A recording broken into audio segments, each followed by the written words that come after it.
धन धन राज अयोध्या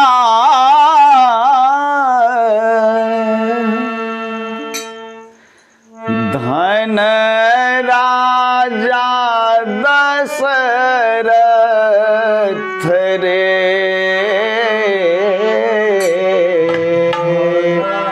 धन धन राज अयोध्या कि धन राजा दशरथ रे ललना रे धन रे कौशल्या के भाग के राम जन्म ले रे ललना रे धन रे कौशल्या के भाग के राम जन्म ले रे।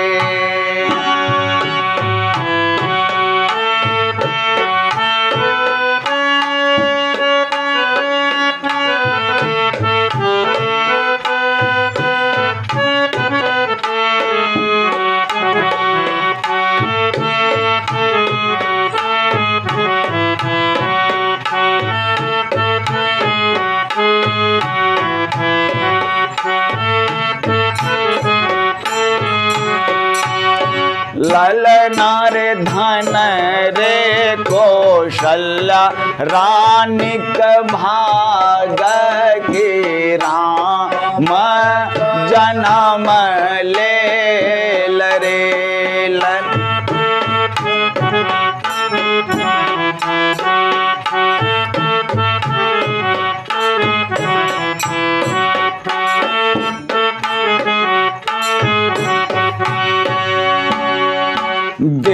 देखथि पंडित पुरोहित पोथी कर लेने रे देखथि पंडित पुरोहित पोथी कर लेने रे ललना रे बालक होए कसियान बनहि सिंधारल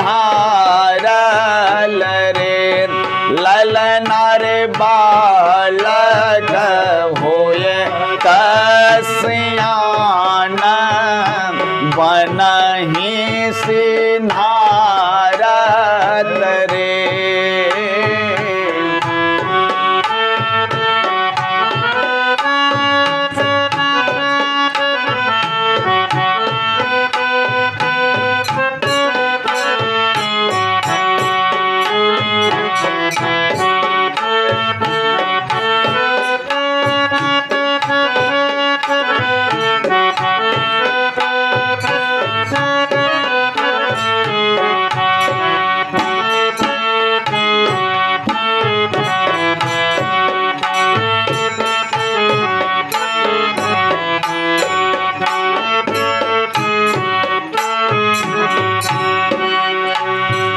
से सुनी रानी मूर्छित भेली राजा बेकल भेल रे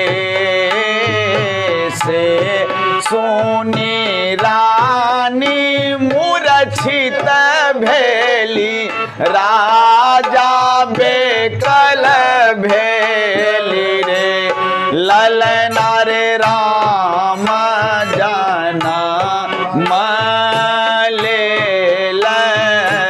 जौवन जाए तरे ललना रे राम जन्म ले जौवन जाए तरे धन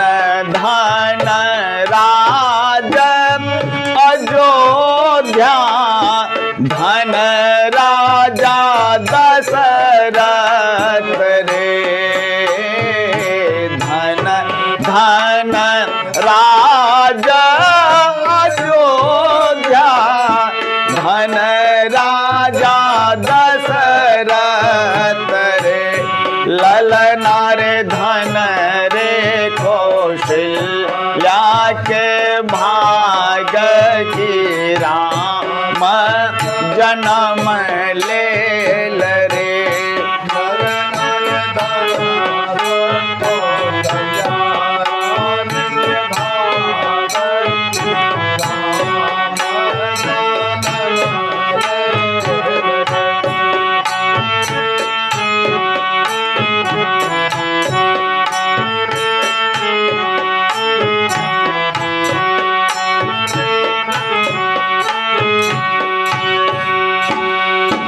मन गुने रानी हरखित भेली राजा मुदित भेली रे। मन गुनी रानी हरखित भेली राजा मुदित भेली रे। ललना रे भल भेल राम जन्म लेल बाझी पद छूटल रे। ललना रे भल भेल राम जन्म भेल बाझी पद छूटल रे। धन धन राजा अयोध्या की धन राजा दशरथ रे। धन धन राजा अयोध्या की धन राजा दशरथ है। ललना रे धन रे कौशल्या रानी के भाग की राम जन्म ले रे। ललना रे धन रे कौशल्या रानी के भाग की राम जन्म ले रे। ललना रे धन रे कौशल्या रानी के भाग की राम जन्म ले।